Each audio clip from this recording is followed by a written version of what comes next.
9 millones de kilómetros cuadrados es la extensión del desierto del Sahara, una masa geológica cuya magnitud se equipara a la superficie total de los Estados Unidos.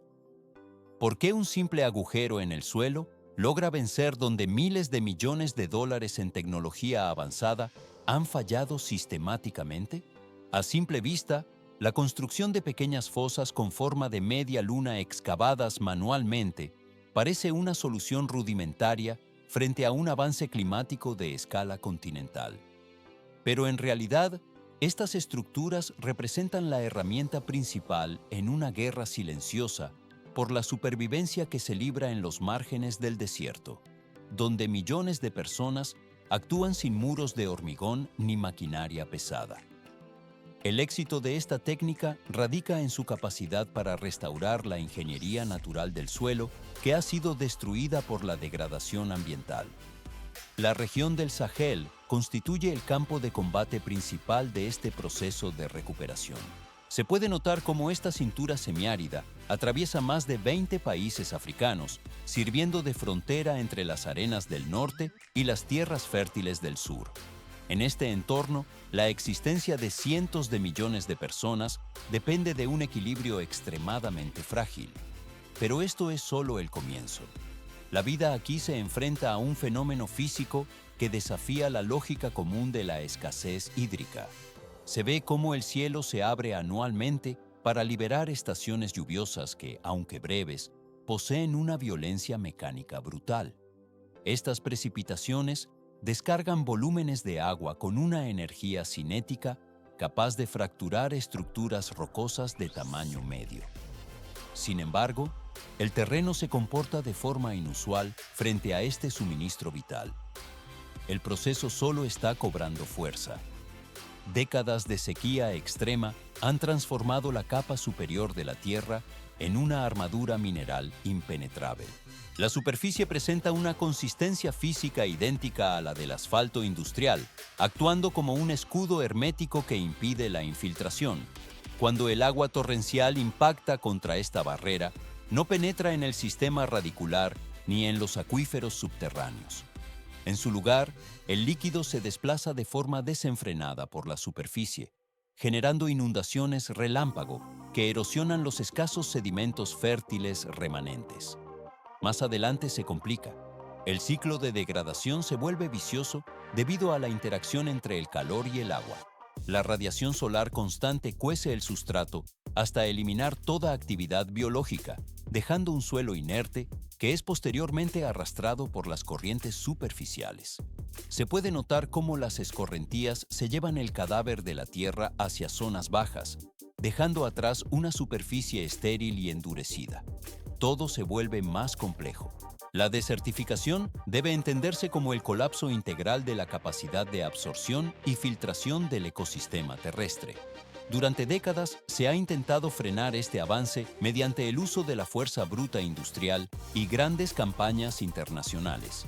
Las aspas de las excavadoras y los sistemas de riego artificial han sido desplegados en intentos masivos por revertir la aridez. Transición al siguiente nivel. Cientos de proyectos financiados por organizaciones globales han buscado estabilizar la frontera del Sahara con infraestructuras rígidas. A pesar de las buenas intenciones técnicas, estas intervenciones a menudo ignoran la física básica de la interacción entre la lluvia violenta y la costra superficial. El suelo requiere una intervención que trabaje a favor de su ciclo natural y no en su contra. El material biológico y la estructura física de la Tierra esperan una restauración que devuelva la porosidad necesaria para sostener la vegetación. El proceso de recuperación continúa su curso mediante la implementación de estos métodos manuales de captación de agua. 80 ou 90%. Essa é a taxa de mortalidade catastrófica que a maioria dos projetos de reflorestamento enfrentou após apenas uma ou duas estações. A natureza não tolera a ignorância.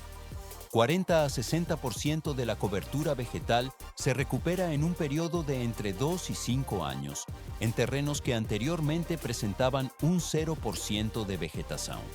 ¿Cómo es posible que tierras consideradas muertas y estériles en regiones como Níger y Burkina Faso experimenten una transformación que desafía la lógica convencional? La respuesta no reside en el azar, sino en una ciencia de campo aplicada que permite al suelo aprender nuevamente a absorber líquidos, permitiendo que donde antes solo existía polvo rojo, ahora surjan arbustos nativos e islas de verde.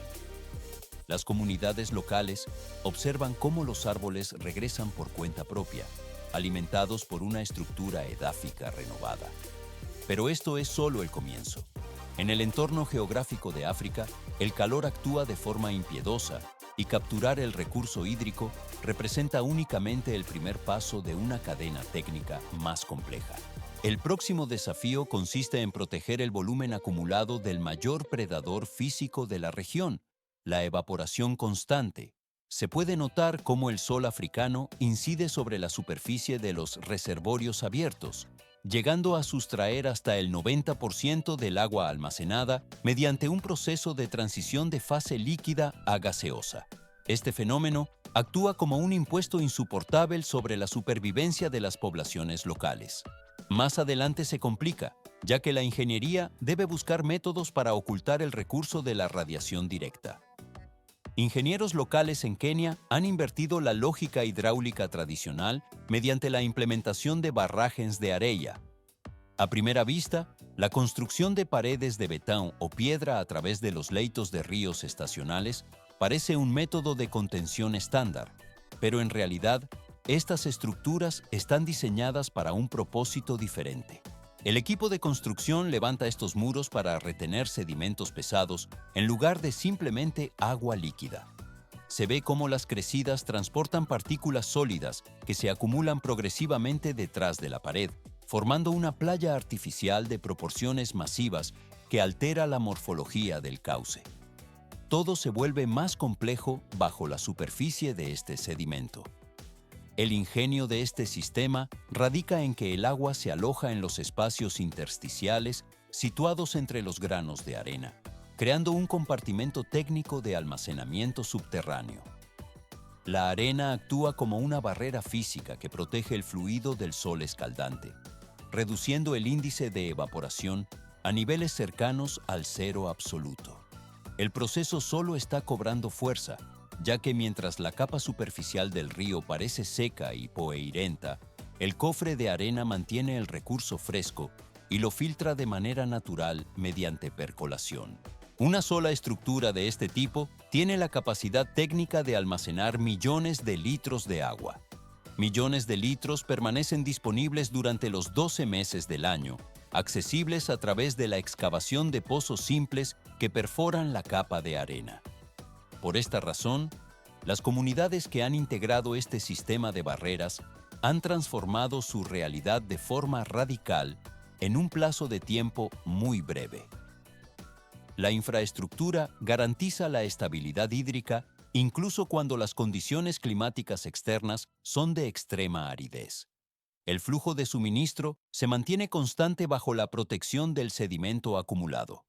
El material líquido se conserva así en el subsuelo, permitiendo que la fase de almacenamiento sea eficiente y duradera para el consumo humano y agrícola. El proceso cierra esta fase, abriendo el camino a la formación de nuevos ecosistemas productivos en zonas antes marginales.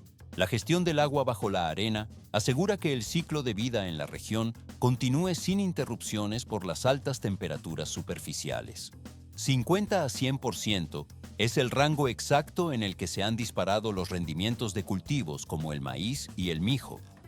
¿Por qué estas semillas tradicionales logran tales picos de productividad en condiciones tan adversas? La respuesta no reside en una modificación genética costosa, sino en la aplicación precisa de infraestructuras de bajo impacto que gestionan el recurso hídrico de forma eficiente. En esta etapa no termina la transformación, ya que la ingeniería se apoya en elementos naturales para estabilizar el suelo. Se puede notar cómo las líneas de piedra se extienden por el terreno como barreras físicas calculadas. Estas estructuras consisten en hileras simples de rocas que funcionan mecánicamente como reductores de velocidad para la escorrentía de las precipitaciones en los campos de cultivo. El equipo de agricultores coloca cada unidad lógicamente para interceptar el flujo hídrico, pero esto es solo el comienzo. La tecnología demuestra que no existe la necesidad de redescubrir principios básicos de la física. Solo parece evidente la acumulación de rocas, pero en realidad se requiere una comprensión profunda de la dinámica de los fluidos y de cómo interactúa la topografía con la gravedad. El proceso solo está cobrando fuerza mediante la integración de estos conocimientos ancestrales con la necesidad técnica moderna. Sistemas de retención invisibles y de diseño humilde constituyen actualmente la estructura central de un cambio radical en la producción primaria. Se ve cómo estas formaciones estables modifican el microclima del suelo, convirtiendo terrenos previamente áridos en zonas de recolección constante. Todo se vuelve más complejo cuando se analiza la escala de este impacto en la seguridad alimentaria regional. África ejecuta maniobras constantes para retener el agua de lluvia antes de que se pierda por evaporación o filtración incontrolada. Mientras tanto, en el hemisferio opuesto, la ingeniería se enfrenta a un desafío de naturaleza distinta: una masa de sedimentos de gran magnitud que se desplaza de manera continua. Transición al siguiente nivel. Un océano sólido en movimiento define el entorno del desierto de Taklamakan, donde la lucha tecnológica cambia de objetivo. El metal y la roca aquí no buscan detener el agua, sino frenar el avance de las dunas que amenazan las infraestructuras vitales. El material se desplaza bajo leyes físicas estrictas, mientras los especialistas despliegan sus defensas en la arena. La cámara se desliza a lo largo de las barreras perimetrales que intentan contener el avance del desierto.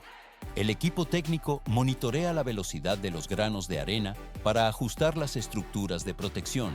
Con esta fase de observación y contención, el proceso de adaptación climática cierra su etapa actual de análisis geográfico. Aquel que entra en este entorno nunca más logra salir, pues las condiciones climáticas se asemejan a las de otro planeta.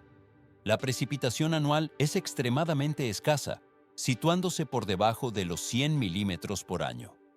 ¿Por qué es tan crítica esta falta de humedad para la supervivencia de cualquier organismo?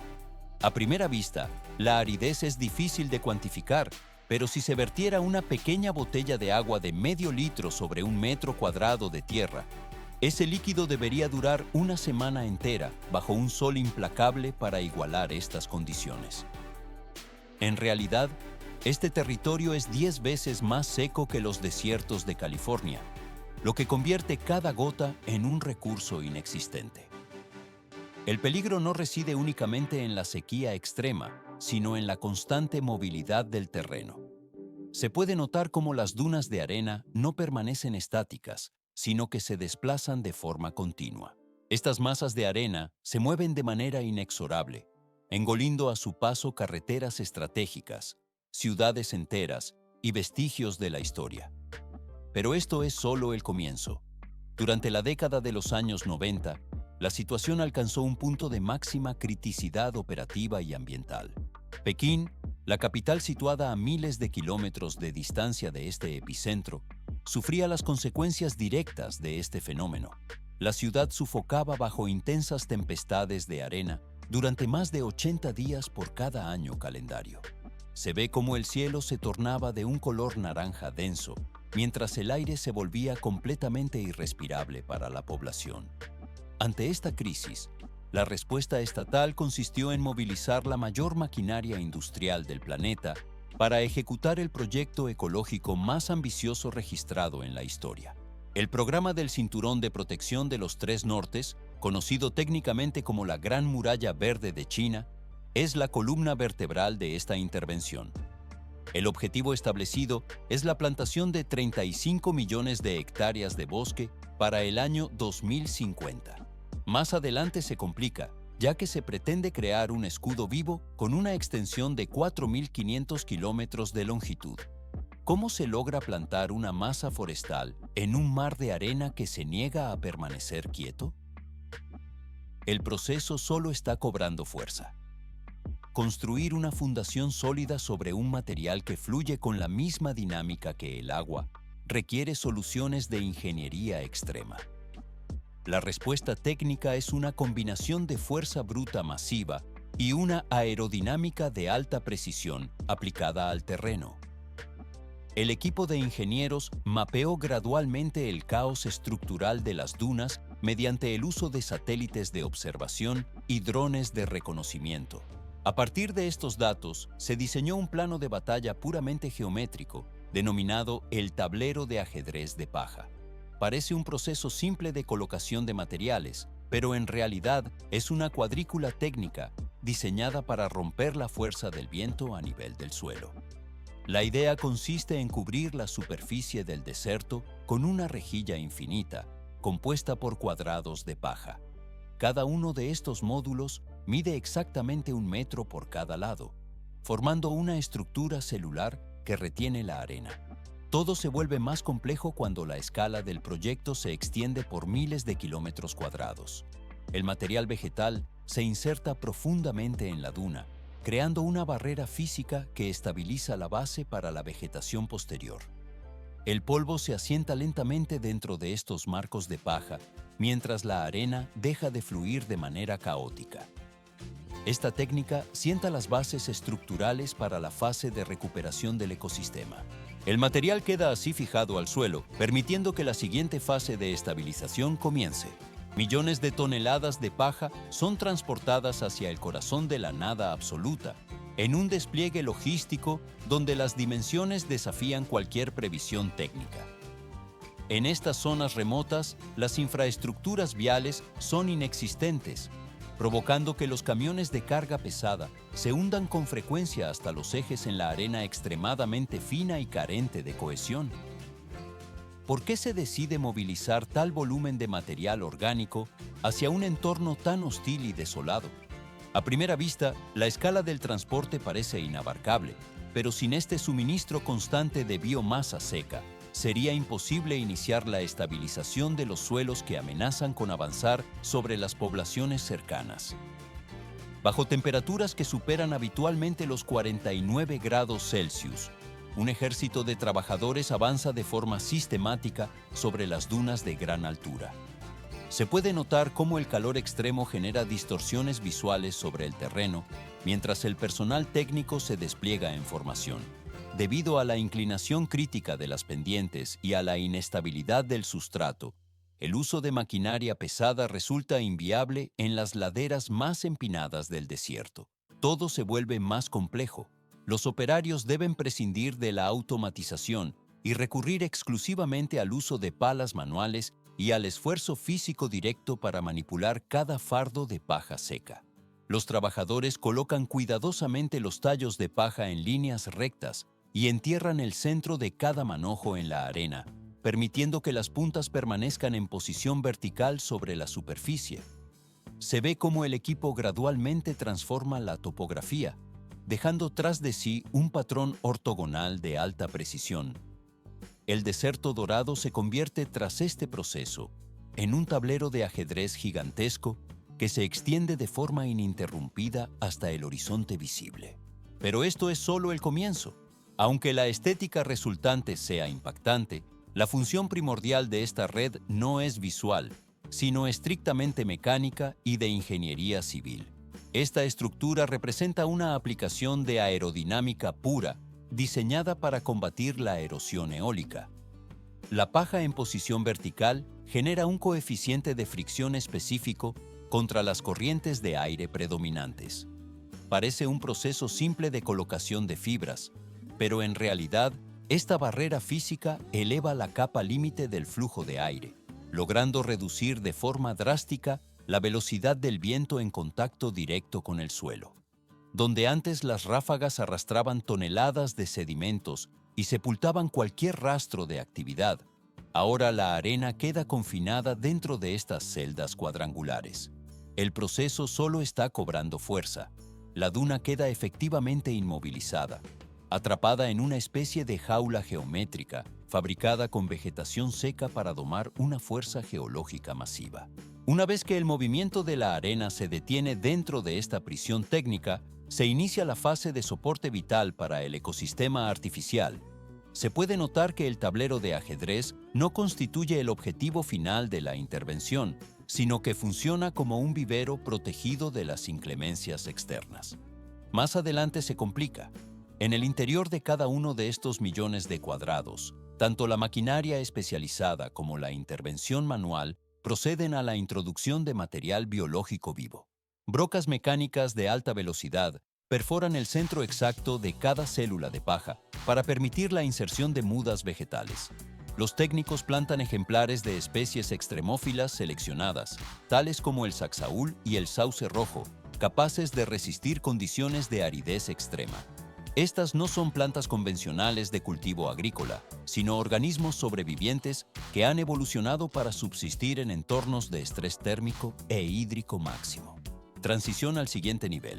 Las mudas se posicionan con una precisión milimétrica mediante herramientas de inserción profunda para asegurar que sus raíces alcancen los estratos de arena donde la humedad es mínimamente viable para su desarrollo. El equipo monitoriza que cada raíz quede enterrada a la profundidad técnica necesaria para garantizar el anclaje del espécimen frente a posibles tormentas remanentes. Las aspas de las perforadoras giran incesantemente mientras la red de vegetación comienza a cubrir el relieve de las dunas.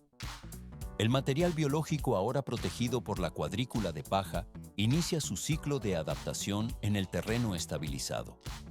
Así, el acero de las herramientas y la fibra vegetal cierran esta fase técnica, permitiendo que el suelo alcance una preparación óptima para la consolidación definitiva del paisaje. El flujo de trabajo se desplaza gradualmente hacia el siguiente sector de la cantera de arena. 10% era la cobertura forestal total de China en el año 1949, una cifra que ilustra la magnitud del vacío biológico en sus regiones áridas. ¿Por qué este porcentaje ha logrado escalar hasta superar el 25% en la actualidad? El silencio absoluto de la muerte y el siseo constante del viento han sido desplazados por el sonido físico del restallar de las hojas. Este cambio radical no es producto del azar, sino de un proceso de transformación donde la paja, dispuesta inicialmente como un escudo contra la erosión eólica, ejecuta un acto final de degradación biológica. El proceso solo está cobrando fuerza.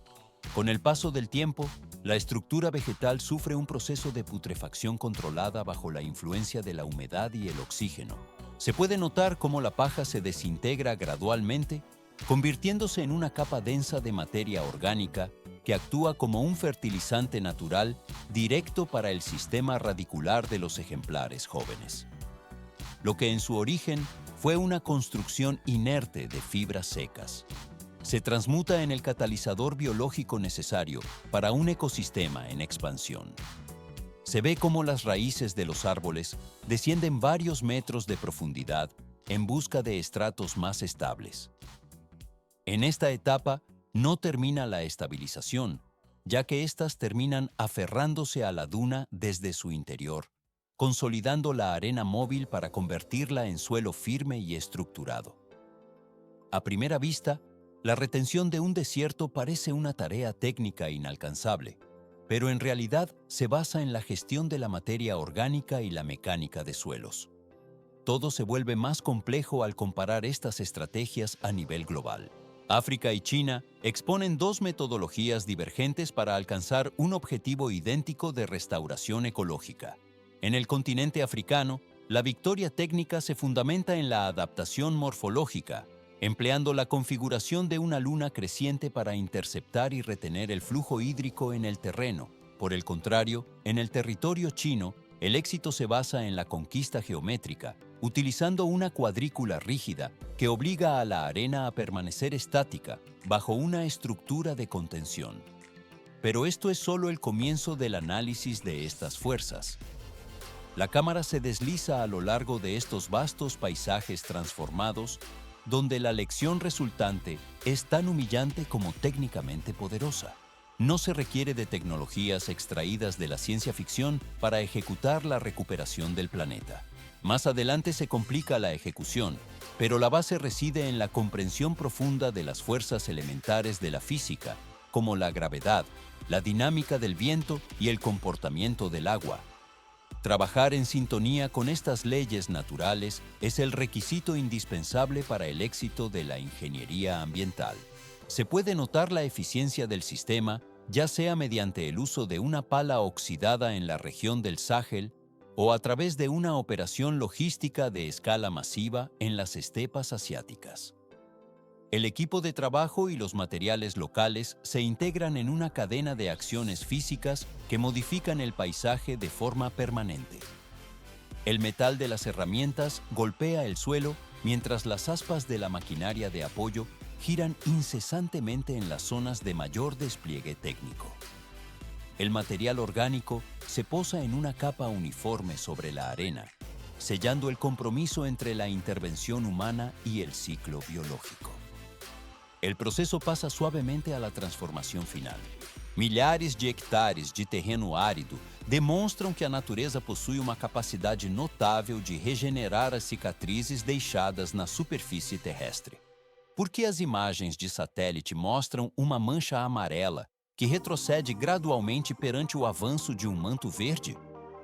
A observação detalhada das capturas orbitais revela que a persistência humana é o motor dessa transformação, superando a capacidade de qualquer maquinário isolado. Embora a vastidão do deserto pareça absoluta, ela cede diante da intervenção planejada e constante. Mas isto é apenas o começo da transformação industrial da paisagem. A produção em massa está presente na rotina diária, através de objetos comuns, como uma lata de massa de tomate ou o molho distribuído sobre a massa de uma pizza. Este produto final tem sua origem em uma semente, cujo tamanho é inferior ao da cabeça de um alfinete de aço. O fruto frágil resultante deve enfrentar um ciclo de 100 dias sob a exposição de um sol escaldante em campo aberto. Mais adiante se complica, pois estas plantas precisam suportar a pressão mecânica exercida por colheitadeiras que pesam dezenas de toneladas. Sistemas de logística e processamento resolvem o desafio de converter milhões de frutos delicados em reservas globais de alimentos sem que a estrutura celular do tomate seja destruída. A jornada para obter este recurso industrial exige precisão em cada movimento das engrenagens. Muito antes de os primeiros brotos verdes perfurarem a camada superficial do terreno, ocorre uma preparação técnica intensiva no subsolo. A busca por volumes recordes de colheita depende inteiramente de uma engenharia de solo executada com rigor matemático. Sob a luz pálida da madrugada, percebe-se como tratores de grande porte, equipados com arados de liga de aço reforçado, iniciam a fragmentação da terra compactada. As lâminas metálicas penetram na crosta terrestre com o objetivo principal de promover a oxigenação das camadas inferiores. O equipamento revolve toneladas de substrato para garantir que o ar penetre em grandes profundidades, estabelecendo um canal direto para a respiração das futuras raízes. O processo só está cobrando força conforme a mecânica abre caminho para o plantio. A força bruta aplicada pelos motores de combustão interna não é o único fator determinante para o sucesso da safra. O solo recebe um tratamento técnico comparável ao de um paciente sob supervisão em uma unidade de cuidados intensivos. Sensores e análises químicas determinam a composição exata de nutrientes necessária para equilibrar a acidez e a porosidade da terra. A câmera se desliza ao longo dos sulcos recém-abertos, onde a terra se posa em uma camada uniforme e aerada após a passagem do arado. A primeira etapa desta cadeia produtiva estabelece os fundamentos físicos para que o desenvolvimento biológico ocorra de forma acelerada e controlada. Cada movimento das máquinas é calculado para minimizar a compactação excessiva, mantendo a estrutura necessária para a retenção de umidade. Se pode notar como os arados giram incessantemente, desfazendo torrões resistentes e nivelando a superfície de plantio com precisão de centímetros. O material orgânico integra-se gradualmente ao solo processado, preparando o terreno para a fase posterior de inserção das sementes. Assim conclui uma das etapas-chave da preparação industrial da terra.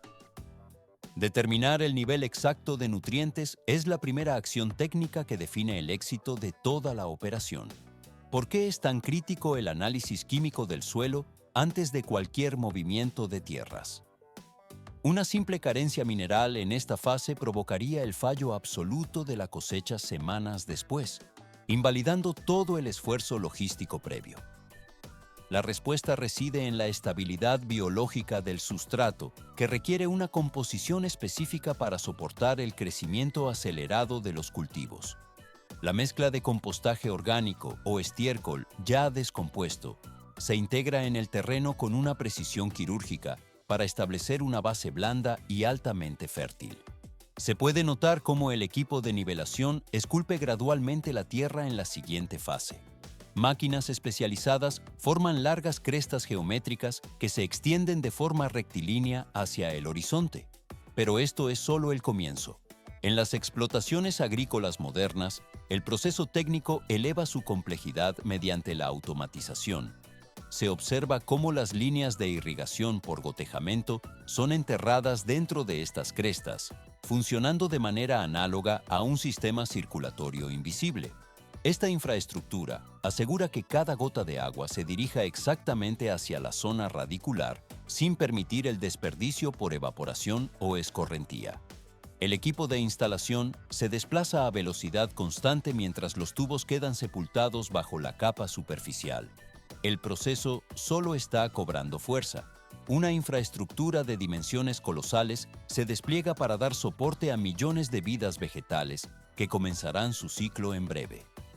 Entra entonces en escena el protagonista de menor escala física, la semente. A primera vista, la desproporción entre la maquinaria pesada y el grano es absoluta, pero es aquí donde reside la densidad de información del proceso. Los agricultores ejecutan la selección de semillas de alta genética, granos dorados minúsculos que desaparecen fácilmente sobre la punta de un dedo. Todo se vuelve más complejo. Es un hecho que estos elementos tan pequeños contienen el código genético necesario para suministrar alimento a ciudades enteras. Las semillas no se distribuyen al azar sobre el campo abierto. Se siembran en bandejas especiales ubicadas en el interior de estufas que operan como auténticas fortalezas biológicas de alta seguridad. En estas instalaciones, la temperatura y la humedad se monitorean y controlan con un rigor militar constante. Más adelante se complica. La estufa funciona como una incubadora perfecta para el desarrollo inicial del embrión vegetal. En el transcurso de apenas una semana, la actividad biológica se acelera y la vida explota visualmente. Pequeños brotos verdes surgen de la tierra, presentándose inicialmente con una apariencia frágil y vulnerable ante el entorno. Se ve cómo las hojas primarias se orientan hacia las fuentes de luz artificial o natural, y esto no es el límite. Los brotes permanecen en este entorno protegido solo de forma temporal. El equipo de supervisión espera a que las plantas alcancen entre 15 y 20 centímetros de altura y desarrollen caules robustos. En este punto exacto ocurre el trasplante, una operación de alto riesgo técnico que no admite errores de ejecución. El proceso entra en una fase de máxima tensión logística. Se puede notar cómo la actividad comienza temprano por la mañana para evitar el choque térmico que produciría el calor del mediodía en los tejidos jóvenes. Ejércitos de trabajadores o máquinas trasplantadoras automatizadas mueven las mudas hacia el campo abierto de manera coordinada. La precisión en la colocación es vital para la supervivencia del cultivo. Transición al siguiente nivel. Las plantas se posicionan con un espaciamiento exacto de medio metro entre cada unidad. Si la distancia es menor, las raíces compiten por los recursos hídricos y minerales, provocando la muerte del ejemplar. Si el espacio es excesivo, la eficiencia por hectárea cae y el terreno se desperdicia innecesariamente. Las pinzas de la maquinaria depositan cada tallo en el surco con un movimiento hidráulico suave y rítmico. En el momento en que las raíces entran en contacto con el suelo real, se activa de forma inmediata la primera irrigación técnica. Este flujo de agua sella el pacto entre la planta y el campo, estabilizando el sustrato alrededor de la muda. El material vegetal queda así integrado en el ecosistema exterior. El procesamiento posterior solo reforçará sua qualidade e durabilidade. Semanas de espera marcam o início de uma fase onde o campo se transforma em um organismo vivo de alta complexidade. O monitoramento deve ser ininterrupto para garantir o desenvolvimento da plantação. Por que o tomateiro exige uma condução tão rigorosa por parte dos especialistas? A planta não possui a capacidade de se desenvolver de forma eficiente sem intervenção, sendo guiada através de suportes e técnicas específicas. Mas isto é apenas o começo. Sensores de umidade, enterrados a profundidades estratégicas no solo, transmitem fluxos de dados constantes para sistemas centrais. Estes computadores processam a informação e gerenciam a irrigação com precisão matemática. Pode-se notar como os gotejadores liberam volumes exatos de água conforme a necessidade hídrica detectada. À primeira vista, o fornecimento de água parece um processo simples, mas, na verdade, trata-se de um equilíbrio crítico de vida ou morte. Caso o vegetal receba uma carga hídrica excessiva, a pressão interna acumulada provocará a ruptura das células, fazendo com que o fruto exploda e rache a casca. Esse dano mecânico elimina completamente o valor comercial do produto.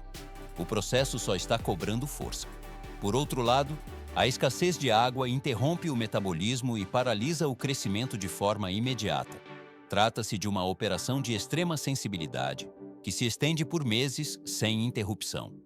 À medida que os tomateiros ganham altura, a poda torna-se uma intervenção obrigatória para o sucesso da safra. Profissionais removem o excesso de folhagem com movimentos rápidos e precisos para direcionar a energia da planta. Mais adiante se complica. A retirada das folhas garante que a radiação solar incida diretamente sobre a superfície do fruto e não apenas na massa verde superior. Observa-se como o dossel da planta é aberto gradualmente para otimizar a fotossíntese nos pontos de interesse. Tudo se torna mais complexo conforme a maturação avança. O fruto inicia sua existência física como uma esfera esmeralda de alta densidade e rigidez. O equipamento de monitoramento registra a mudança química interna, enquanto a superfície sofre uma transformação visual lenta. O verde desbota para um amarelo pálido e, na sequência, transita para um laranja vibrante sob a luz do dia. Transição ao seguinte nível. Finalmente, a epiderme atinge o vermelho profundo e intenso, que caracteriza a maturação completa. Esta coloração indica tecnicamente o pico de concentração de açúcares e o desenvolvimento pleno do perfil de sabor exigido pela indústria. Sob a incidência direta do sol da manhã, os campos exibem uma camada uniforme de cor que sinaliza o fim de um ciclo biológico. O material alcança agora a preparação para a colheita. Decenas de toneladas por hora es la capacidad de procesamiento que despliegan las colheitadeiras industriales al avanzar sobre las líneas de cultivo. La delicadeza manual queda completamente desplazada por la potencia mecánica de estos monstruos de metal que ingresan en los campos. ¿Por qué se utiliza una fuerza tan impactante en lugar de una recolección selectiva? A primera vista, el método parece agresivo para la integridad del fruto, pero en realidad es un sistema de precisión física diseñado para maximizar la eficiencia sin dañar la materia prima. El equipo separa gradualmente los frutos mediante agitadores mecánicos que someten a la viña a una vibración en una frecuencia específica. Se ve cómo esta oscilación calculada provoca que únicamente los tomates maduros se desprendan y caigan directamente sobre las esteiras transportadoras de la máquina. Mientras tanto, la planta verde permanece en el suelo, resistiendo el movimiento. Pero esto es solo el comienzo. Una vez que los tomates se encuentran en los contenedores, son cubiertos de inmediato para ofrecer protección contra la radiación solar directa. El calor se define como el enemigo técnico principal en esta etapa de la cadena logística. Si la temperatura interna del fruto aumenta por encima de los límites de seguridad, el tejido celular se colapsa y el tomate se transforma en puré antes de alcanzar su destino. El proceso solo está cobrando fuerza. Camiones cargados con toneladas de este oro rojo aceleran por las carreteras para cumplir con cronogramas estrictos. Los conductores disponen únicamente de unas pocas horas antes de que la carga orgánica inicie su proceso natural de degradación química y física. Se puede notar la urgencia en el transporte, ya que la fábrica no admite retrasos en la recepción de la materia prima. Más adelante se complica. Al arribar a la planta de procesamiento, el caos orgánico proveniente del campo colide directamente con la estructura de orden frío del acero inoxidable. Los vehículos pesados descargan su contenido en canales inundados con agua corriente que fluye incesantemente.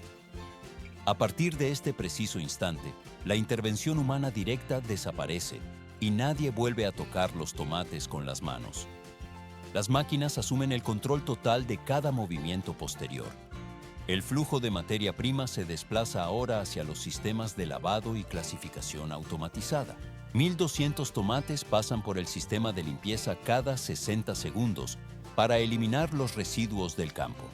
En esta fase, los aspersores de alta presión proyectan agua de manera constante para desprender la tierra, pequeñas piedras y restos de hojas adheridos a la superficie. Se puede notar cómo el movimiento rotatorio dentro del túnel de lavado transforma la carga heterogénea en un flujo constante de esferas de color rojo intenso que avanzan hacia la siguiente sección. Pero esto es solo el comienzo. ¿Por qué la tecnología óptica es capaz de superar la capacidad de detección del ojo humano en esta línea? La velocidad de procesamiento es tan elevada que un operario no podría identificar las inconsistencias con precisión milimétrica. Por esta razón, se instalan escáneres ópticos equipados con tecnología láser que analizan la estructura de cada fruto mientras éste se desplaza sobre la cinta transportadora a gran velocidad. Sensores de alta precisión buscan activamente cualquier defecto que resulte imperceptible bajo una inspección visual convencional. Se ve cómo el equipo detecta instantáneamente un tomate con una tonalidad verde o ejemplares que presentan pequeñas manchas negras en su corteza. El sistema de control activa entonces un actuador que dispara un chorro de aire comprimido con una fuerza calculada. El fruto defectuoso es expulsado de la línea de producción con la velocidad de un proyectil, permitiendo que únicamente el producto de mayor calidad continúe el trayecto. Todo se vuelve más complejo. A primera vista, el descarte podría considerarse una pérdida de materia prima, pero en realidad, el proceso está diseñado para la eficiencia total.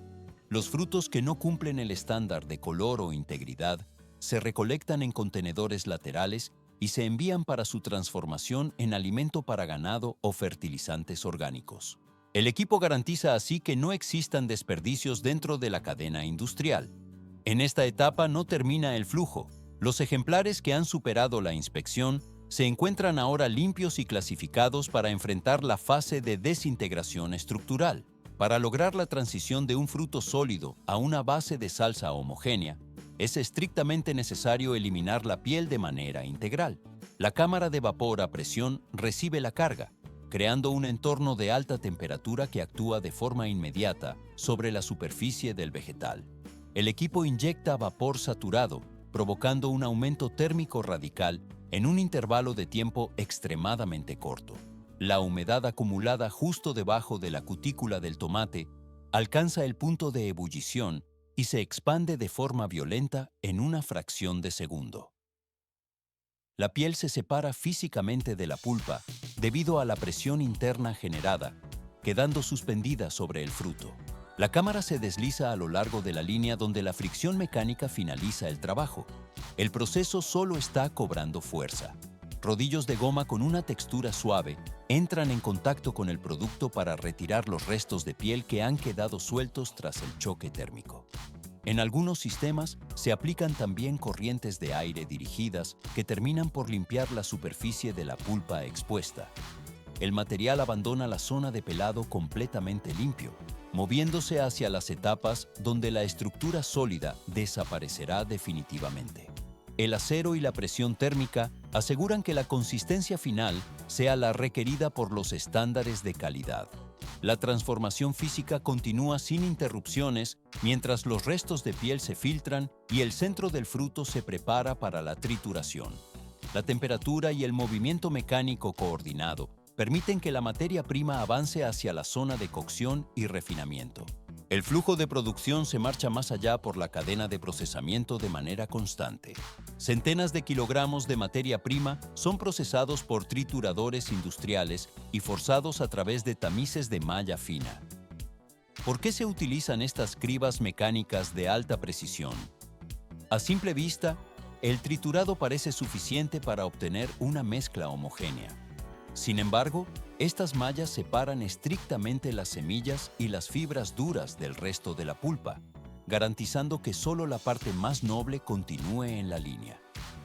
El resultado es un líquido espeso, denso y con un perfil aromático intenso que inunda el área de trabajo. Pero esto es solo el comienzo. Se puede notar cómo la polpa se desplaza hacia la siguiente fase de cocción en función del producto final requerido. Para la obtención del concentrado de tomate, la maquinaria industrial evapora el contenido de agua mediante un sistema de vacío constante. Este método técnico impide que el producto se queme o se degrade por el exceso de calor, transformando gradualmente el jugo en una pasta de alta densidad. Se ve cómo el equipo procesa la materia bajo una atmósfera controlada que preserva las propiedades organolépticas. Todo se vuelve más complejo conforme la evaporación avanza. La atmósfera en esta zona de la planta industrial presenta una concentración masiva de vapores de procesamiento.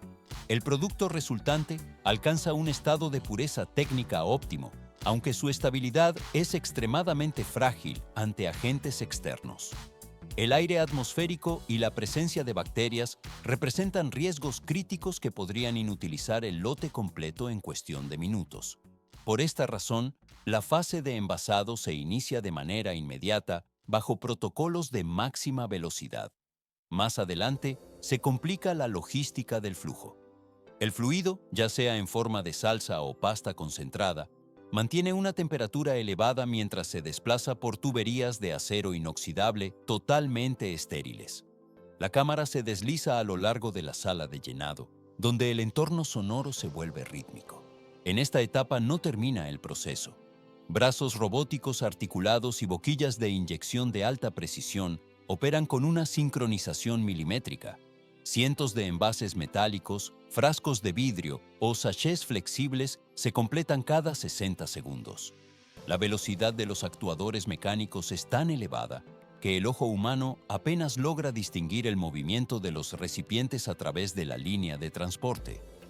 Inmediatamente después de alcanzar el nivel de llenado exacto, las unidades pasan a un sellado hermético definitivo. Transición al siguiente nivel. Este cierre al vacío captura las propiedades químicas y el sabor del producto, aislándolo de cualquier interacción con el medio ambiente exterior durante años. Es el punto donde la degradación biológica se detiene por completo gracias a la ausencia de oxígeno. El equipo separa gradualmente los envases sellados para su etapa final. Las latas avanzan sin interrupción hacia los túneles de enfriamiento, donde el intercambio térmico reduce la temperatura del contenedor de forma uniforme. El flujo de producción abandona el área caliente, pasando a una fase tranquila de estabilización. Etiquetas de identificación, números de lote y fechas de caducidad se adhieren con precisión a cada unidad al final de la línea. ¿Por qué se requiere un etiquetado tan riguroso antes del almacenamiento? Una identificación errónea anularía meses de control de calidad previo. Por esta razón, sistemas automatizados verifican cada carácter impreso mientras los productos avanzan por la cinta transportadora hacia la zona de embalaje final. Robots paletizadores de gran envergadura elevan y apilan las cajas formando torres geométricas exactas sobre plataformas de madera. Se puede notar cómo los brazos mecánicos se desplazan con una coreografía programada para maximizar el espacio y la estabilidad de la carga.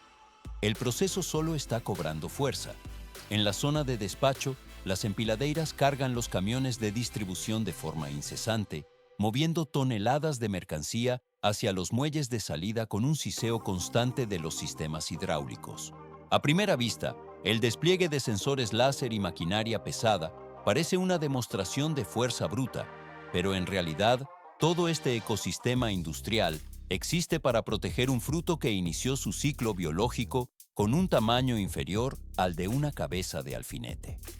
El equipo separa gradualmente el producto terminado del entorno de producción. Millones de latas inician ahora un trayecto extenso a través de rutas marítimas y terrestres para alcanzar los puntos de consumo final en las despensas de todo el mundo. Una lata de pasta de tomate utilizada en una cena cotidiana representa el desenlace de una batalla prolongada contra las variables ambientales.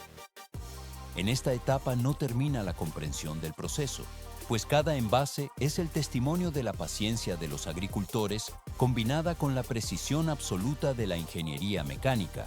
Se ve cómo el ingenio humano ha logrado domar y preservar los ciclos de la naturaleza mediante una infraestructura masiva. Todo se vuelve más complejo al analizar el impacto de esta potencia industrial a escala global. 15 grandes pirámides de Giza es el volumen equivalente que llenaría un lodo negro y tóxico si se agrupara el desperdicio derivado de accidentes industriales. En el transcurso de los últimos 10 años, se han vertido en los océanos del planeta 198 millones de libras de petróleo. Más adelante, se complica la situación técnica. Cuando el navío MT Solar 1 se hundió con su carga letal, quedó en evidencia que las tecnologías de miles de millones de dólares no siempre garantizan una respuesta efectiva ante el desastre. ¿Cómo es posible que materiales biológicos descartados superaran la eficacia de la tecnología avanzada en una crisis ambiental? La respuesta reside en las propiedades físicas de elementos tan simples como el cabello humano y la cáscara de coco. Solo parece evidente que la solución debería ser tecnológica, pero en realidad, estos materiales orgánicos humillaron la capacidad de respuesta de la ingeniería moderna durante las labores de limpieza. Transición al siguiente nivel.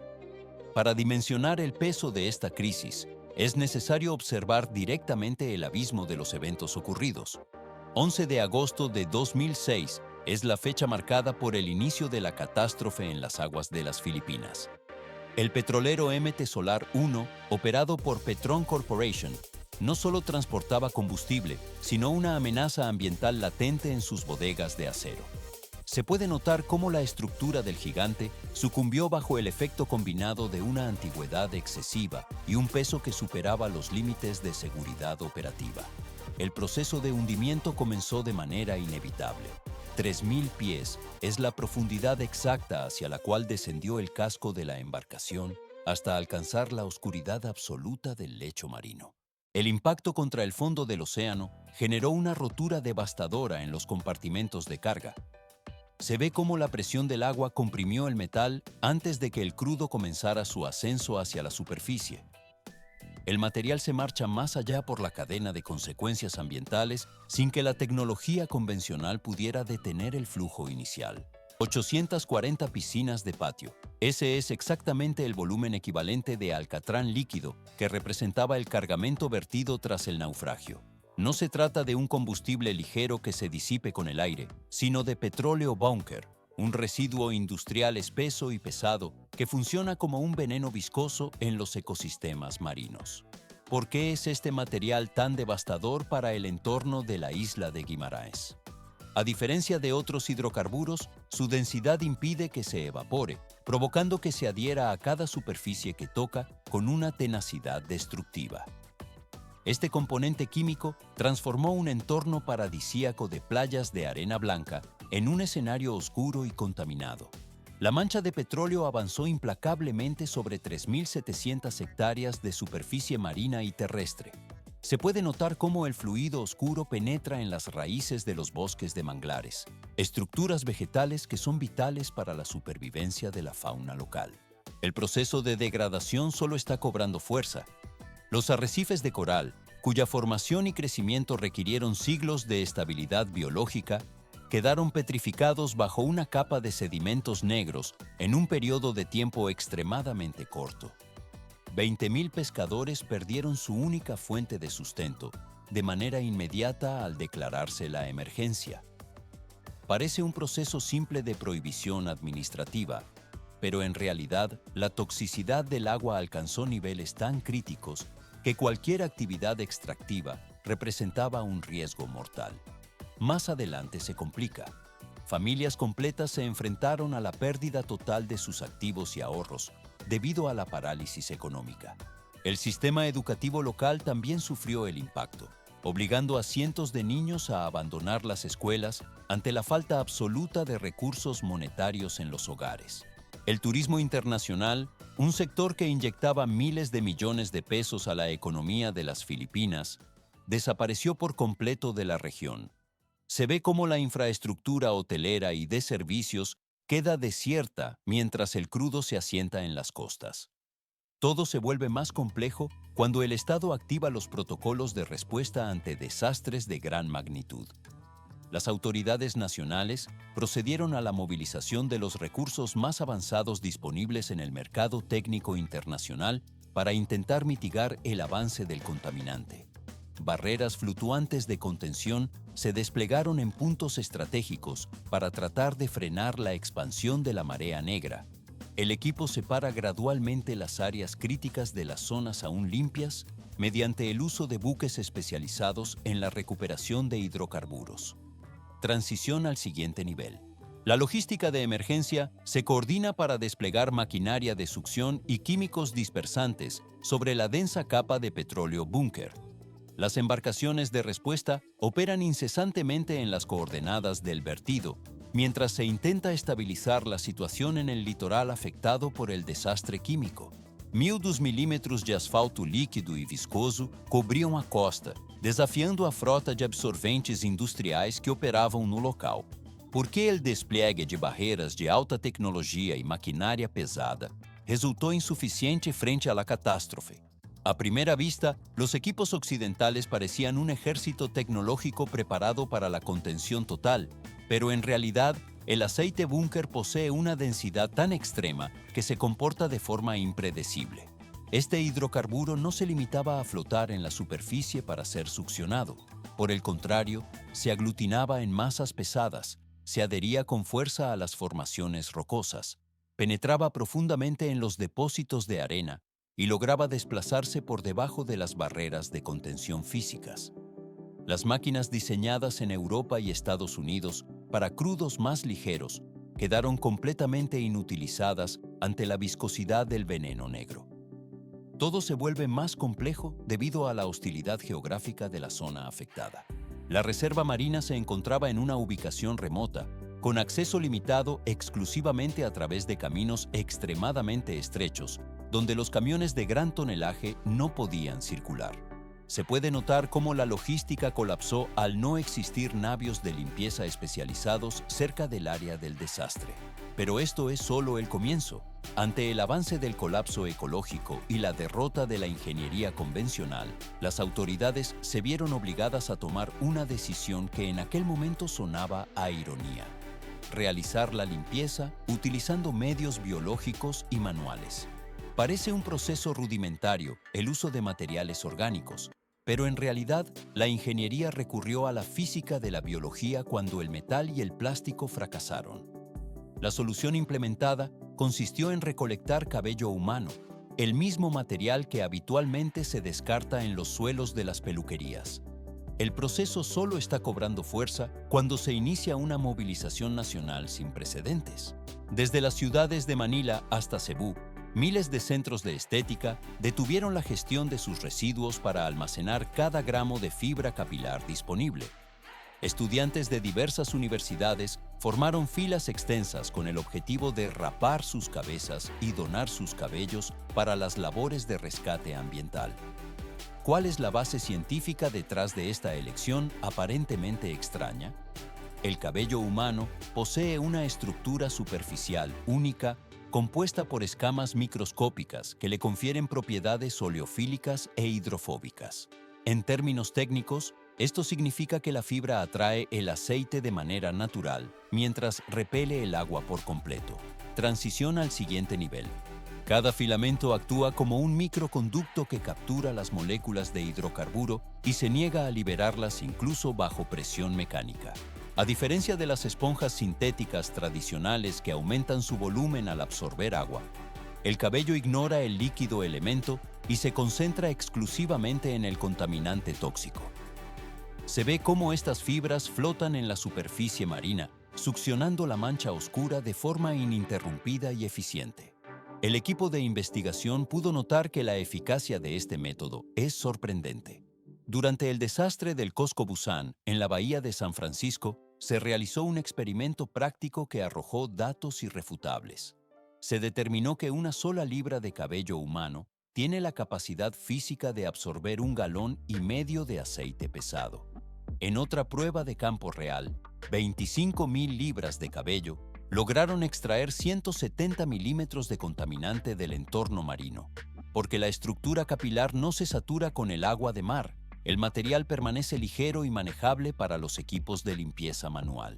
Por esta razón, la recolección masiva permitió crear barreras orgánicas que se adaptaban a la geografía accidentada de la reserva marina. Más adelante, se complica la gestión de los residuos, pero la capacidad de absorción inmediata salvó los estratos más profundos de la arena. El metal de las máquinas fue reemplazado por la eficiencia silenciosa de millones de fibras microscópicas trabajando en conjunto.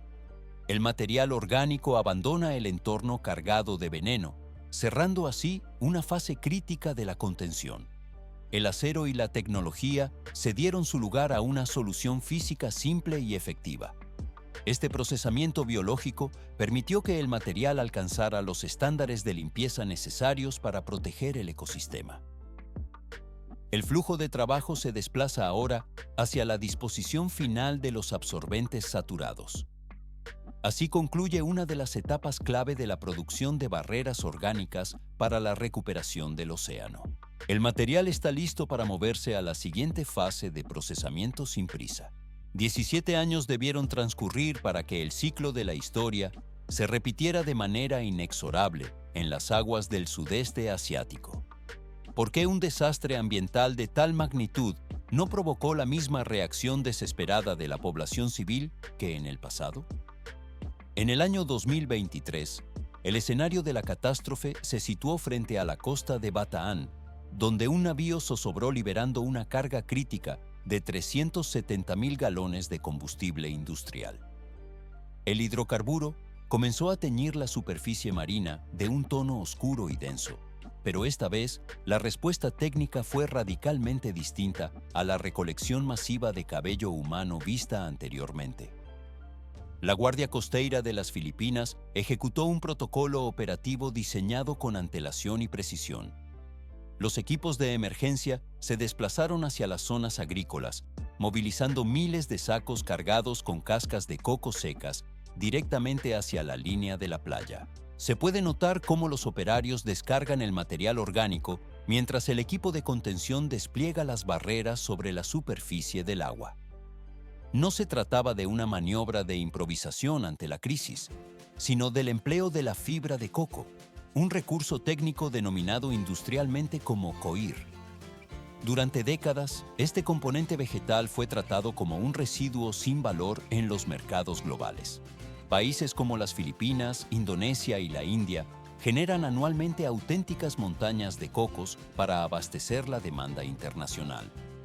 El aprovechamiento de la materia prima suele centrarse en el consumo de la sección líquida, la extracción de la carne para la industria alimentaria y el uso de la madera de la palma. Sin embargo, la estructura externa del fruto, que representa entre el 85 y el 90% del volumen total, permanecía olvidada en los vertederos. El proceso solo está cobrando fuerza en su nueva dimensión industrial. Se ve cómo la fibra de coco posee una estructura capilar que permite la absorción selectiva de aceites y combustibles, dejando pasar el agua de mar. A primera vista, arrojar restos vegetales al océano parece una acción rudimentaria, pero en realidad se está utilizando un polímero natural con una capacidad de retención de hidrocarburos superior a muchos materiales sintéticos. Las aspas de las trituradoras procesan las cáscaras secas, transformándolas en barreras absorbentes que se depositan en una capa uniforme sobre las manchas de crudo. Transición al siguiente nivel. El equipo separa gradualmente la fibra del núcleo leñoso para maximizar la superficie de contacto con el contaminante. El polvo y los restos menores se asientan lentamente mientras la fibra principal comienza a saturarse con el combustible industrial, cambiando su color de un marrón seco a un negro brillante. La eficiencia de este material se basa en su porosidad microscópica, la cual atrapa las moléculas de petróleo de forma irreversible. Más adelante, se complica el manejo de este residuo si no se procesa correctamente tras la succión del contaminante. El coir ha pasado de ser un desperdicio agrícola a convertirse en una herramienta estratégica de biotecnología aplicada a la remediación ambiental. Las rocas de la costa se protegen mediante la colocación de estas alfombras fibrosas que actúan como filtros biológicos de alta densidad. El material abandona su estado de desecho para integrarse en una cadena de protección logística avanzada. Desde aquí, la gestión de los recursos naturales en las zonas tropicales toma un rumbo estrictamente técnico y funcional.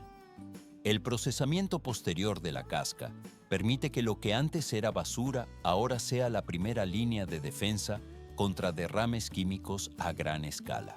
El flujo de trabajo en la costa de Bataán demostró que la subestimación de la estructura del coco fue un error de cálculo industrial que duró generaciones. El material está listo para moverse a la siguiente fase de procesamiento sin prisa. 45% de sua estrutura interna é composta por lignina. Esse dado técnico transforma o que antes era considerado um resíduo inútil em um recurso estratégico global. A história da tecnologia militar já havia fornecido pistas sobre essa capacidade excepcional durante a Segunda Guerra Mundial. Naquela época, os exércitos utilizavam a fibra de coco, apelidada de fibra dourada, para a confecção de coletes salva-vidas e redes de camuflagem. Por que as Forças Armadas confiaram tanto nesse material em condições extremas? A resposta reside em sua resistência natural, já que a fibra não apodrece mesmo sob o contato constante com a água salgada dos oceanos. A ciência moderna submeteu esse material ao microscópio e revelou uma configuração revolucionária. A lignina funciona como um polímero natural que opera como um ímã de alta potência para hidrocarbonetos e óleos. Trata-se da maior concentração dessa substância registrada em qualquer espécie vegetal no planeta. Se pode notar como a arquitetura da fibra é saturada de microcapilares, que se comportam tecnicamente como milhões de tubos de sucção invisíveis. Mas isto é só o começo. Em testes realizados na Tailândia, a capacidade de absorção da fibra de coco demonstrou ser 30 vezes superior à da palha comum. Mais adiante, se complica o cenário de testes para garantir a retenção total. Na Malásia, pesquisadores provaram que o material consegue segurar o óleo por 72 horas consecutivas, sem liberar uma única gota de volta ao ambiente marinho. Parece simples utilizar um material orgânico, mas em realidade estamos diante de um ciclo de engenharia perfeito. O processo operacional ocorre de forma sistemática e eficiente em larga escala. A fibra é lançada sobre o derramamento de petróleo e suga o óleo de maneira instantânea através de seus canais capilares. O equipamento recupera a rede saturada e, mediante pressão mecânica, o óleo é espremido para ser enviado à reciclagem. A mesma estrutura de fibra de coco pode ser reutilizada diversas vezes, sem perder suas propriedades físicas. Todo o sistema se torna ainda mais robusto quando o material finalmente atinge o seu limite de desgaste.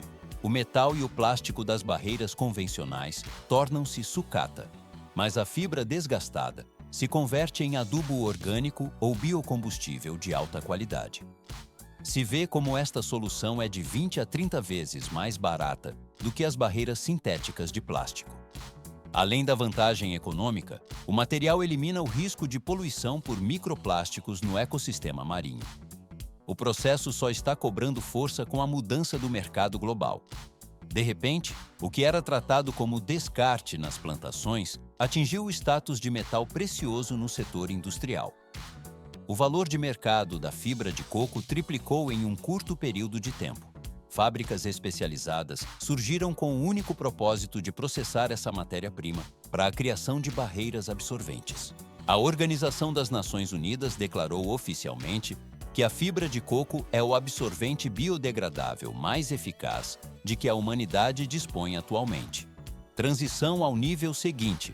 Enquanto produtores rurais aplicam essa solução natural para proteger os oceanos, a disputa tecnológica se intensifica nos centros de pesquisa avançada.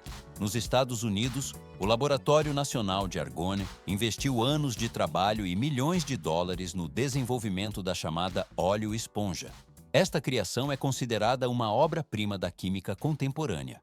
O equipamento utiliza gradualmente um método complexo para tentar replicar ou superar a eficiência da natureza. Eles aplicam um processo técnico rigoroso chamado síntese de infiltração sequencial. 90 veces su propio peso en aceite es la capacidad de absorción que poseen ciertas tecnologías avanzadas de limpieza. ¿Para qué diseñar sistemas tan sofisticados si su implementación en emergencias reales resulta casi imposible? A pesar de su eficacia teórica, estas soluciones son extremadamente complejas, costosas y difíciles de producir de forma masiva, cuando ocurre un desastre en una isla remota que requiere una respuesta inmediata. Ingenieros del Instituto Tecnológico de Massachusetts diseñaron el Sea Swarm, un robot futurista que utiliza energía solar para su funcionamiento. Esta máquina emplea una cinta transportadora de nanofibras diseñada para lamer el petróleo de la superficie del agua, operando de manera autónoma durante semanas consecutivas. Pero esto es solo el comienzo. La promesa original visualizaba un ejército coordinado de robots saneando los océanos de forma sistemática. Se puede notar cómo la realidad técnica se impone con dureza sobre las proyecciones de laboratorio. Han transcurrido 10 años desde su presentación y estos dispositivos no han tenido presencia en ningún desastre ecológico de gran magnitud. La tecnología de nanofibras resulta demasiado frágil para resistir la brutalidad mecánica y la corrosión del océano abierto. En Canadá, han optado por una dirección opuesta basada en la fuerza bruta industrial. La compañía Extreme Spill Technology ha desarrollado embarcaciones que presentan un aspecto similar al de tanques de guerra flotantes. Estas naves mantienen su operatividad bajo olas de 3 metros de altura y vientos huracanados, condiciones extremas que obligarían a cualquier otro barco a regresar al puerto por seguridad. Todo se vuelve más complejo al analizar la viabilidad financiera de estas unidades. $9.500.000 es la cifra que el gobierno canadiense invirtió para adquirir una flota de estos navíos especializados. El equipo funciona de manera efectiva bajo presión, pero el coste de mantenimiento y despliegue se considera astronómico para la mayoría de las naciones. Se ve cómo se comparan barcos millonarios y esponjas de nanotecnología frente a la humilde cáscara de coco, un material que cuesta centavos y se produce naturalmente en los árboles. A primera vista, la dependencia de materiales orgánicos parece un retroceso, pero en realidad es una lección de humildad para la alta tecnología contemporánea. Sin embargo, existe un lugar en el mundo donde la estrategia de respuesta no depende exclusivamente del azar o de los recursos naturales básicos. Noruega, una nación caracterizada por su riqueza y políticas verdes, ejecuta maniobras que podrían parecer contradictorias. 30% del presupuesto gubernamental noruego proviene directamente de la extracción de petróleo. Ellos derraman crudo en el mar de forma deliberada cada año, bajo protocolos de control estrictamente supervisados. Más adelante se complica la logística de estas operaciones en las aguas gélidas del norte. ¿Por qué una nación ecológica arrojaría petróleo real a su propio ecosistema?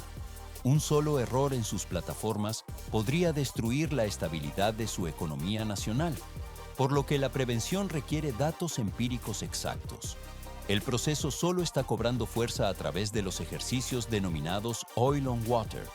No se trata de una simulación digital o un modelo teórico por computadora, sino de una confrontación directa con la realidad física del mar.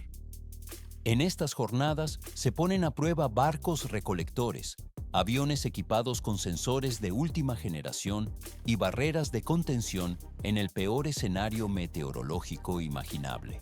El equipo se desplaza entre olas gigantes y temperaturas de frío congelante para garantizar que cada engranaje del sistema de emergencia responda con precisión absoluta.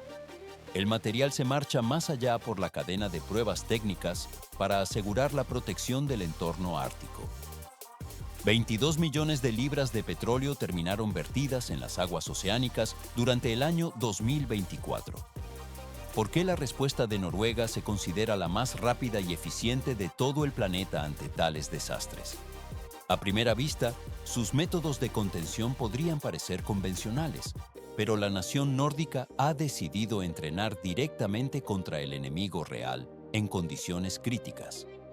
Esta audacia técnica demuestra que la única forma de neutralizar una amenaza de estas dimensiones es combatir contra ella en su estado más puro y destructivo, aunque el panorama global indica que la crisis está lejos de concluir. Se puede notar cómo los buques de carga incrementan su volumen y dimensiones de forma constante en los astilleros actuales. Pero esto es solo el comienzo.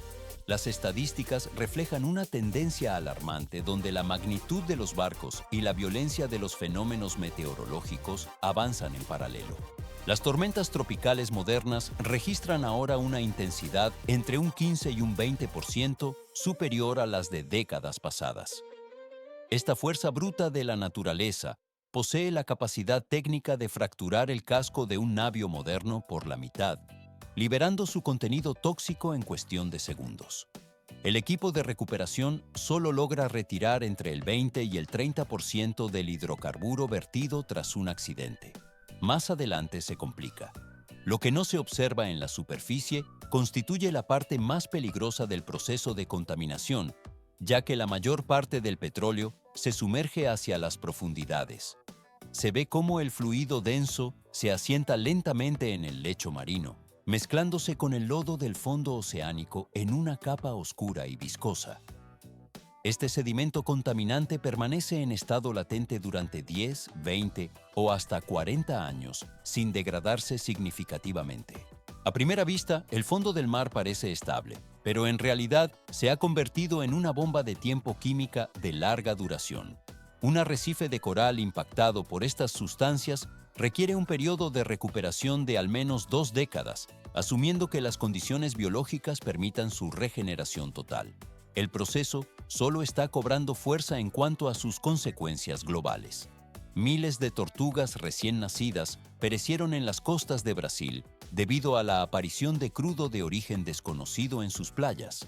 En las aguas de Tailandia, la persistencia de estos vertidos ha generado zonas de anoxia total, donde la supervivencia de cualquier especie piscícola es físicamente imposible.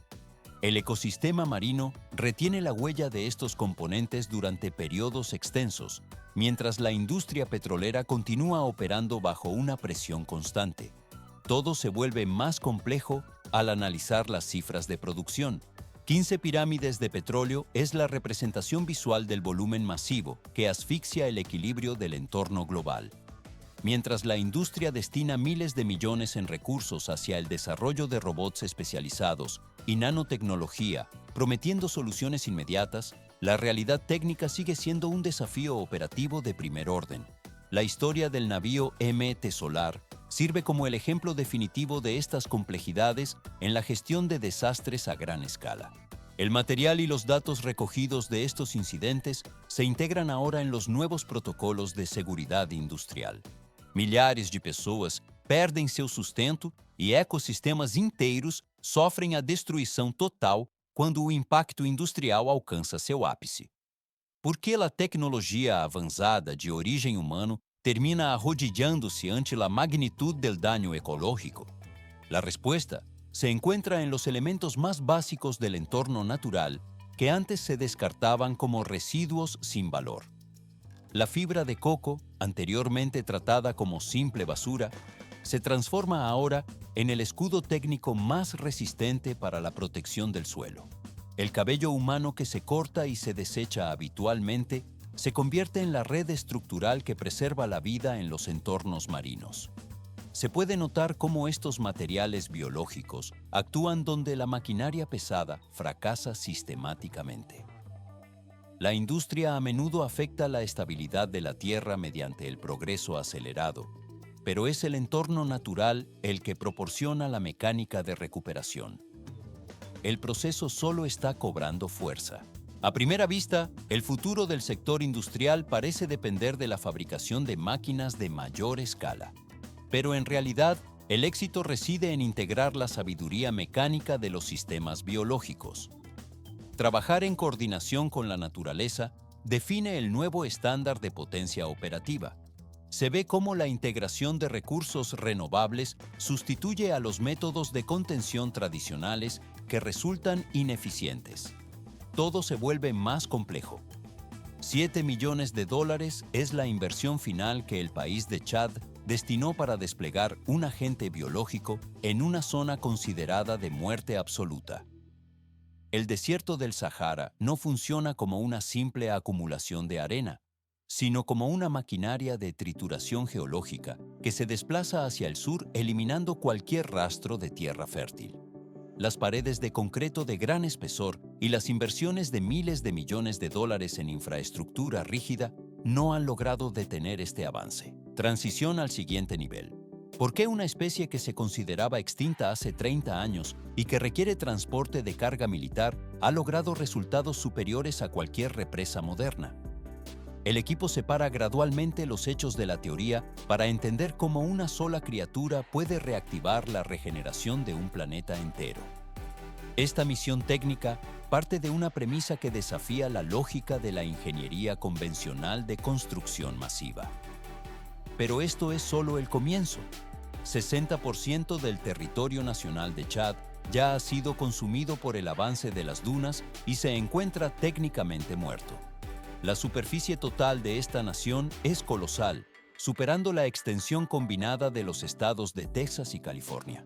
Se puede notar cómo las dunas escaldantes del Sahara cubren el terreno en el punto más caliente de la corteza terrestre. El material se marcha más allá por la cadena de procesamiento ambiental. 30% del territorio nacional se encuentra actualmente en un estado de vulnerabilidad extrema, posicionándose justo al borde de una degradación total que amenaza con convertir la superficie en polvo estéril. Se puede notar cómo el suelo se resquebraja bajo el peso de cualquier movimiento, fragmentándose en placas que imitan la textura de escamas de peces secas, lo cual constituye la evidencia física de un entorno donde la humedad ha sido drenada hasta la última molécula. ¿Por qué el sonido de este desastre resulta prácticamente imperceptible a pesar de su magnitud visual? El silencio domina el paisaje porque los ríos, que anteriormente fluían con una energía mecánica constante, ahora solo permanecen como cicatrices áridas grabadas en la geografía. El lago Chad representa el punto crítico de este colapso sistémico, habiendo sufrido una reducción drástica que lo ha dejado con apenas 1/10 de su superficie original en comparación con los registros de 1960. Intentos de ingeniería a gran escala se desplegaron para frenar el avance del desierto mediante el bombeo de agua desde acuíferos profundos y el uso de maquinaria pesada para la siembra.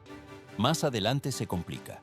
Se construyeron barreras artificiales masivas diseñadas para desviar las corrientes de viento, pero cada intervención humana terminó en un fallo operativo ante la progresión constante del Sahara.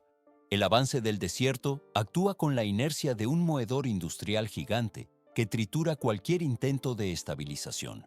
Se ve cómo la arena cubre gradualmente las estructuras, demostrando que la fuerza bruta mecánica de los motores y el acero es insuficiente en un entorno donde las máquinas convencionales fallan por sobrecalentamiento. Ingenieros y especialistas comprendieron en este escenario de tierra arrasada que la solución no residía en la fabricación industrial, sino en la integración de tecnología biológica autónoma. El Oryx de cimitarra aparece entonces no como un simple animal, sino como una unidad de precisión técnica capaz de operar en condiciones térmicas extremas. Su pelaje blanco prateado cumple una función específica de escudo térmico, diseñado para reflejar la radiación solar directa y proteger los sistemas internos de la degradación por calor. A primera vista, este antílope de chifres curvos parece un elemento natural más, pero en realidad funciona como una máquina biológica optimizada para la eficiencia energética. Pero esto es solo el comienzo. 46 grados centígrados es la temperatura ambiente que el Oryx soporta sin activar procesos de transpiración que agoten sus reservas de fluido. ¿Cómo logra un organismo vivo conservar el agua mientras el entorno circundante evapora cualquier rastro de humedad? El sistema interno de regulación térmica del animal eleva la temperatura de su propio cuerpo para igualar el calor externo, operando en niveles térmicos que resultarían letales para cualquier otro mamífero de gran tamaño. Este mecanismo de ahorro de fluidos le permite mantener la funcionalidad operativa sin depender de fuentes de agua externas constantes. El equipo biológico está configurado para la conservación absoluta. Sus cascos anchos funcionan como herramientas de excavación mecánica, permitiéndole desplazarse sobre sustratos inestables sin necesidad de infraestructuras o caminos nivelados. Se puede notar cómo el apéndice nasal actúa como un sensor de alta sensibilidad, detectando la ubicación exacta de raíces y tubérculos ocultos a varios centímetros de profundidad bajo la arena. Estos recursos subterráneos son las únicas fuentes de hidratación disponibles en zonas donde la vegetación superficial ha desaparecido por completo. Todo se vuelve más complejo. A pesar de su diseño superior, esta maravilla tecnológica fue desconectada de su ecosistema debido a la presión de la caza y la expansión de la agricultura industrial. 1960 fue la década que marcó el inicio del declive acelerado, culminando con la desaparición de la especie de su hábitat natural por completo. En el año 2000, la Unión Internacional para la Conservación de la Naturaleza emitió la Declaración Oficial de Extinción en estado silvestre para este activo biológico. La pérdida de estas unidades autónomas dejó el terreno sin su principal gestor de restauración natural, acelerando el proceso de desertificación que las máquinas humanas no han podido contener. La transición hacia un paisaje totalmente inerte se volvió una realidad física ante la ausencia de esta tecnología evolutiva. El material biológico simplemente dejó de existir en libertad, cerrando un ciclo de operación que había durado milenios. Este vacío en el sistema de defensa contra el desierto marca el punto final de una fase de equilibrio que ahora se intenta recuperar mediante esfuerzos de reintroducción controlada. El proceso de degradación del suelo continúa su marcha, mientras la cadena de producción natural busca restablecer sus componentes originales. 2.000 kg de pressão por centímetro quadrado é a força que o solo compactado exerce quando perde sua proteção biológica natural. Sem a presença constante desses animais, o escudo protetor do Saara simplesmente colapsou em um processo de degradação acelerada. Por que o desaparecimento de uma única espécie causaria a desertificação total de uma região? A ausência de seus cascos, que funcionavam como arados naturais, fez com que o solo se selasse hermeticamente, impedindo a absorção de água e matando a vegetação rasteira. A areia tomou o controle da paisagem de forma irreversível até a intervenção tecnológica. O renascimento deste ecossistema não começou no calor extremo das dunas, mas no frio absoluto. Mais adiante se complica. Se pode notar como os laboratórios de alta tecnologia do Instituto Smithsonian, nos Estados Unidos, operam sob protocolos de segurança biológica rigorosos. Menos 196 graus Celsius é a temperatura exata mantida no interior dos tanques de armazenamento. O equipamento gradualmente preserva o código genético em recipientes de nitrogênio líquido, onde o tempo biológico permanece estagnado. Cientistas desenvolveram uma técnica revolucionária de inseminação artificial que descarta completamente o uso de anestesia nos exemplares. Transição ao seguinte nível. A ausência de sedativos foi uma necessidade crítica de engenharia biológica durante o processo. Anestesiar um animal de 200 quilos sob alto nível de estresse resultaria em um choque térmico fatal para o organismo. Com a implementação desta nova tecnologia de precisão, a taxa de sucesso na reprodução subiu para mais de 70%. Tudo se torna mais complexo. 120 oryx diferentes forneceram o material genético mantido no frio criogênico extremo. O esperma congelado viajou milhares de quilômetros a partir de centros na França, nos Estados Unidos e em Abu Dhabi, com destino ao coração do continente africano. A câmera se desliza visualmente pelos tanques de transporte reforçados, que garantem a integridade das amostras. Mas isto é apenas o começo. 90% da diversidade genética da população original foi restaurada através deste método científico. Isso assegura que os novos rebanhos não sejam cópias biológicas frágeis, mas indivíduos robustos e capazes de resistir ao ambiente hostil. O processo só está cobrando força. A operação exigiu uma logística de escala estritamente militar para ser executada. Aviões cargueiros de grande porte transportaram as cargas vivas por trajetórias transcontinentais, devolvendo a biologia ao seu antigo campo de batalha ecológico. Se vê como as aeronaves pousam em pistas remotas, carregando o futuro da espécie. Mais adiante, os custos revelam a eficiência do método. 80% foi a redução total nos custos de transporte, graças à aplicação direta desta biotecnologia avançada. A ciência moderna provou ser a ferramenta indispensável para destravar e recuperar processos ecológicos do passado. O material biológico agora se integra ao seu habitat original de forma coordenada. Este avanço técnico encerra a fase de laboratório e transporte internacional. O caminho para a recomposição do escudo natural avança agora para sua etapa de adaptação em campo aberto. 78.750 kilómetros cuadrados. Esa es la extensión masiva de la reserva en el Chad, un territorio que supera en superficie a toda la nación de Irlanda. 7 millones de dólares se destinaron exclusivamente a la fase inicial para la cimentación de estaciones de control, centros avanzados de monitoreo satelital y recintos de adaptación biológica. En marzo de 2016, los primeros 21 ejemplares de Oryx aterrizaron en suelo chadiano tras un complejo despliegue logístico. ¿Por qué se invirtieron recursos tan elevados en dispositivos de rastreo individuales para estos animales?